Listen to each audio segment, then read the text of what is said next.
একজন সাধারণ ছেলে ছিল, নাম রাহাত। প্রতিদিন সে একই চিন্তা করত, আমি কিছুই পারি না। তার চারপাশের মানুষ তাকে তুচ্ছ-তাচ্ছিল্য করত, আর সে নিজেকেও বিশ্বাস করত না। একদিন সে রাস্তায় একজন বৃদ্ধকে দেখল, যিনি খুব কষ্ট করে হাঁটছিলেন, কিন্তু তার মুখে ছিল আত্মবিশ্বাসের হাসি। রাহাত জিজ্ঞেস করল, আপনি এত কষ্টের মাঝেও হাসছেন কেন? বৃদ্ধ বললেন, কারণ আমি থামিনি। আমি জানি যতদিন চেষ্টা করব ততদিন আমি হেরে যাইনি। এই কথাগুলো রাহাতের মনে গভীরভাবে ছাপ ফেলল। সে সিদ্ধান্ত নিল, আজ থেকে সে নিজেকে বদলাবে। ছোট ছোট লক্ষ্য ঠিক করে প্রতিদিন একটু করে এগোতে শুরু করল।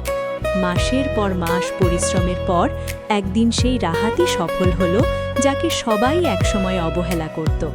শিক্ষা একটাই, আপনি থামলে হেরে যাবেন, কিন্তু চেষ্টা চালিয়ে গেলে একদিন আপনিই জিতবেন।